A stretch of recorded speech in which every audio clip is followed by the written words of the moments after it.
Bienvenue voyageurs dans la caravane de la Gitane sans filtre. Je suis ravie de vous retrouver pour votre horoscope qui couvrira la période du 15 novembre au 1er décembre 2024. Cette vidéo fait suite à la précédente sur les énergies de la pleine lune en taureau du 15 novembre. Je vous poste ici le lien direct puisque je vais reprendre les grandes lignes dans cette vidéo en fonction de votre signe solaire, lunaire ou ascendant, mais je développe beaucoup plus l'évolution de ce ciel sur la quinzaine dans la vidéo de la pleine lune. Si vous ne l'avez pas déjà fait, vous pouvez toujours participer au concours Halloween pour gagner 1 heure de consultation avec moi. Je vous poste le lien direct sur l'écran et dans la barre de description. Vous pouvez vous inscrire jusqu'au 30 novembre. Je vous remercie pour votre présence et surtout vos messages qui me touchent tellement. Sachez que même si je tarde à répondre, je les lis tous. Enfin, je vous invite toujours à monter votre propre thème. Si vous ne savez pas comment faire, vous pourrez trouver un petit tutoriel sur ma chaîne et ça vous permettra peut-être de découvrir votre signe ascendant ou lunaire si vous ne les connaissez pas. Donc si vous êtes Cancer, ascendant Cancer, ou si vous avez la lune dans le signe du Cancer, la pleine lune du 15 novembre, reliée à l'énergie de la maison Dieu dans le tarot, marque un temps fort d'objectivité dans l'axe 5-11 de votre thème. Le soleil est en Scorpion, donc dans ce secteur 5, et la lune en taureau dans ce secteur 11.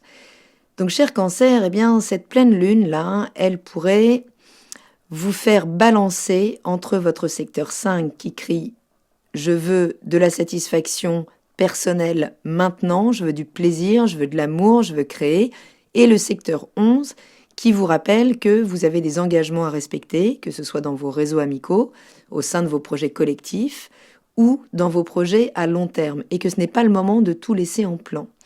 Sauf que là, vous pourriez vous sentir coincé un petit peu entre les deux, et il va bien falloir trouver un équilibre entre ces besoins, l'expression de vos besoins personnels, l'expression de votre personnalité, et la place qu'elle peut trouver dans le groupe.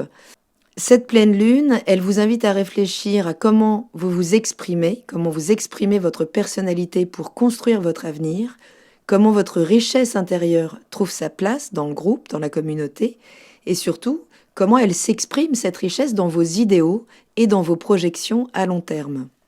Ce soleil, qui agit quand même comme un rayon laser dans ce secteur-là de vos romances, de vos enfants, si vous en avez, de l'expression de votre créativité, d'autant plus si vous travaillez dans la création.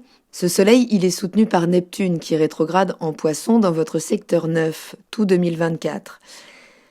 Donc, on ne parle pas de simple romance là avec ce soutien, on parle de l'idéal relationnel, qu'il soit donc avec nos enfants, avec notre création ou avec notre partenaire romantique. Donc vous pourriez là rêver de grands projets, de conquêtes mystiques, mais cette rétrogradation, elle vous rappelle que il faut éclaircir les zones floues. Il faut rester attentif aux illusions qui peuvent traîner là dans tout ça. La lune en taureau dans votre secteur 11, donc celui des réseaux, des projets à long terme, de tout ce qui vous lie aux autres dans le groupe, ou dans les amitiés ou les réseaux sociaux, tout ce qui vous lie en fonction d'un socle de valeurs communes. Cette lune, elle a besoin de nourriture émotionnelle au milieu de ces réseaux, de ces groupes, mais elle est conjointe à Uranus qui rétrograde aussi dans ce secteur et qui ne permet pas au taureau de se reposer comme il en a l'habitude. Donc cet alignement-là, pendant cette période qui va initier ces 15 jours, eh bien, elle pourrait venir bousculer une certaine stabilité au sein de vos projets à long terme, au sein de vos réseaux amicaux ou sociaux, qui pourraient venir là vraiment se renverser en 2 temps 3 mouvements. Et en fonction du chaos que vous pourriez vivre, eh bien Neptune viendra peut-être inspirer du sens à tout ça. D'accord ? Donc cette opposition Soleil-Lune, elle nous parle d'équilibrer votre plaisir personnel, égoïste, puisque vous y avez droit, et ce que vous devez aux autres, que ce soit vos amis ou vos projets de groupe ou juste vos idéaux à long terme. Et ce ne sera pas le moment de se défiler puisque cette pleine lune, elle va vous demander de voir comment vous avez équilibré ce rapport au groupe, peut-être en vous privant de votre volonté réelle. Ou alors à l'inverse, si vous êtes trop centré sur vous, eh bien là, ce ne sera pas le moment de se cacher dans son cocon. Vous pourriez être rappelé à des responsabilités collectives. Les 2 maîtres de cette période sont en tension, ils sont franchement challengés. Pluton maîtrise le Soleil et Vénus maîtrise la Lune.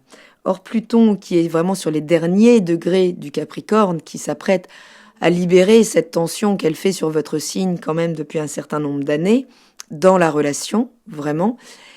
Donc là, vous allez approfondir les choses, vous allez apprendre à revoir vos structures transgénérationnelles, tout ce dont vous avez hérité, tout ça va venir être purifié là avec la présence de Pluton, mais qui va en tout cas lâcher du lest dans la relation.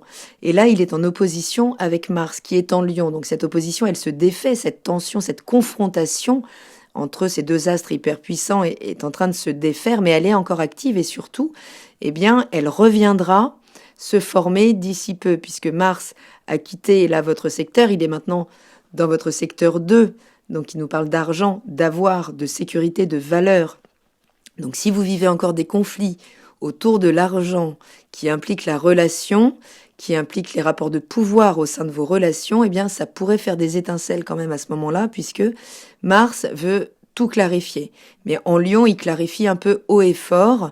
Attention, Pluton vient recadrer et il vous demande de finir tout ce qu'il a travaillé en termes de relationnel pour vous permettre d'aborder ces questions de sécurité et d'argent à partir d'une nouvelle valeur que vous pouvez vous reconnaître, mais que vous avez dû vous réapproprier au sein de la relation, ce qui est complexe. Vénus est en Capricorne, où elle fait pas de quartier en Capricorne, on fait avec ce qu'on a, voilà. Sauf qu'elle est en aspect très inconfortable. À Mars, l'action, la réaction en Lion, puisqu'on parle ici d'un aspect de quinconce. Donc ça peut donner l'impression que vos désirs de stabilité se heurtent à vos besoins matériels ou émotionnels. Vous pourriez avoir l'impression de devoir choisir entre amour et argent ou entre confort et action. Donc ce sera pas simple, ça vous oblige à remettre les choses en ordre, à vous rappeler que les compromis, ça existe, même si c'est pas toujours agréable.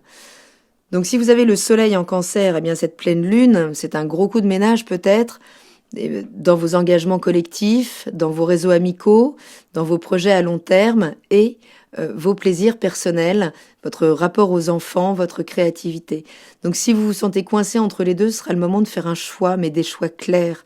Uranus va secouer vos amitiés et Vénus va vous forcer à vous poser les bonnes questions sur ce que vous voulez vraiment en amour ou en relation, en vous rendant plus autonome sur votre auto-estime. Si vous avez la lune dans le signe du Cancer, cette lune, elle va être intense.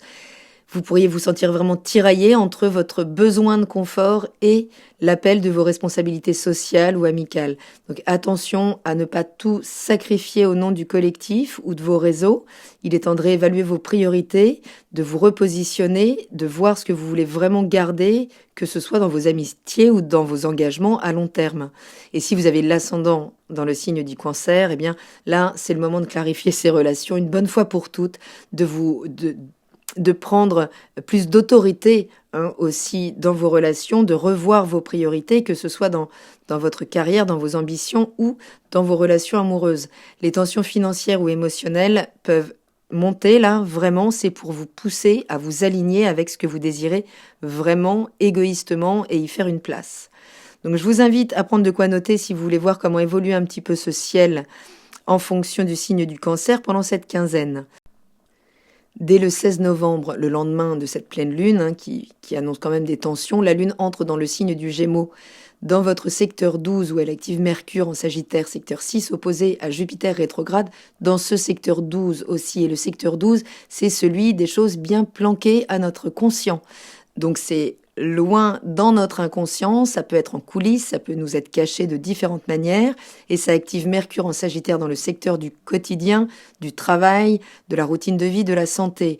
Donc cette opposition Jupiter, Mercure, elle veut revenir sur tout ce que vous cachez, ou tout ce que vous cachez.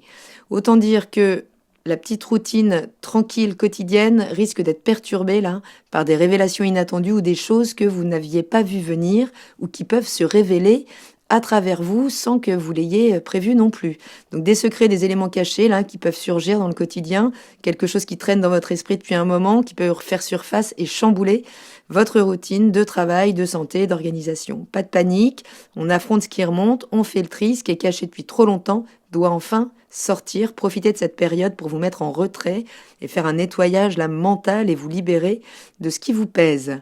Le 18 novembre, la Lune entre dans votre signe, dans votre secteur 1. Donc la Lune sera très puissante, évidemment, opposée à Vénus en Capricorne qui vient vérifier le travail de Pluton, en fait. Comment vous avez su vous revaloriser au sein de la relation. Et donc cette Lune, elle vient illuminer tout ce qui touche à vous-même, vos émotions, votre image, votre manière de vous présenter au monde. Et donc cette Vénus en face, elle vous rappelle que dans les relations, il y a encore peut-être des ajustements à faire là sur ces derniers degrés où Pluton est en Capricorne. Donc oui, il peut y avoir des tensions entre vos besoins émotionnels et ce que le partenaire attend de vous. Ici, ce sera vraiment le moment là. Pas de cachette ici, on met tout sur la table. Donc oui, des tensions peut-être dans les relations amoureuses ou professionnelles peuvent remonter à la surface, surtout si ça implique des finances. C'est le moment de clarifier ce que vous ressentez, ce que vous voulez vraiment, quitte à ce que ça secoue un peu le partenaire. Faites preuve de clarté vraiment là dans les relations, c'est bien de vouloir être là pour les autres, sans s'oublier, c'est mieux. Le 20 novembre, la Lune entre dans l'énergie du Lion, dans le secteur 2, où est Mars, elle active le Soleil en Scorpion, en opposition à Pluton qui, ça y est, entre en Verseau, dans votre secteur 8, le grand secteur des transformations, des héritages, qu'ils soient matériels ou psychiques. Donc là, vous allez devoir faire un focus sur vos finances, sur vos valeurs, sur votre sécurité matérielle, mais en opposition à Pluton, ça demande d'accompagner là ce grand saut en Verseau, qui va concerner les ressources partagées, les dettes peut-être, les transformations à faire. Autant dire que si vous aviez des choses à régler autour de l'argent et des engagements financiers, ça refait surface maintenant. Donc toutes les tensions, là, tous les investissements financiers, toutes les tensions autour de l'argent partagé pourraient réémerger. Ce sera le moment de revenir là, faire face vraiment aux situations, de les affronter, de ne plus vous cacher derrière des excuses, de prendre le temps de réorganiser, de régler ce qui doit l'être avant que ça ne prenne encore plus d'ampleur. Le 22 novembre, la Lune entre en Vierge dans votre secteur 3, votre secteur de proximité, d'interaction avec les frères et sœurs, l'environnement de proximité, les formations. C'est là où vous prenez de l'apprentissage, où vous communiquez, où vous échangez. Et on active toujours en Vierge Mercure qui est en Sagittaire, toujours dans votre secteur de la routine, du quotidien, du travail. Donc là, les discussions doivent être abordées. Même si c'est au travail, c'est le moment de clarifier, de mettre les choses au clair et que ça ne traîne pas. Donc les discussions sont nécessaires, abordez-les, restez méthodiques, organisez vos pensées, structurez vos échanges et ne laissez rien au hasard. Vous verrez, ça rend la vie quand même beaucoup plus simple. Le 25 novembre, la Lune entre en Balance dans votre secteur 4 du foyer, du lieu de vie, des racines, et elle active Vénus en Capricorne, carré à Vesta et Lilith en Balance. Dans ce secteur, c'est un secteur qui est chahuté, ce secteur de la famille, du foyer, des racines. Ça soulève des problématiques hyper profondes avec Lilith, Vesta, le nœud sud, des problématiques récurrentes, rémanentes, peut-être karmiques même. Donc là, vous pourriez ressentir beaucoup de frustration liée à vos responsabilités au sein de la famille, en lien avec les racines, avec le lieu de vie. Donc il y a ici aussi des choses à affronter, à clarifier, surtout dans vos attentes. Vous vous repositionnez un petit peu dans tous les secteurs de votre vie, là. Donc c'est une période de test, de validation de tout ce qui a dû être transformé dans la relation et qui va pouvoir maintenant impacter le reste de vos secteurs. Le 28 novembre, la Lune entre en Scorpion dans votre secteur 5, qui était activé donc par cette pleine Lune, et active Pluton en Verseau pour la première fois dans votre secteur 8. Vous pourriez le sentir passer pendant 2 jours. Là, les remises en question autour, que ce soit des relations romantiques, des projets créatifs, peuvent vraiment là se mettre en mouvement. Si vous vous accrochiez encore à des vieilles habitudes ou à des relations stagnantes, là ça peut bouger fort pendant ces 2 jours. Ne résistez pas au changement.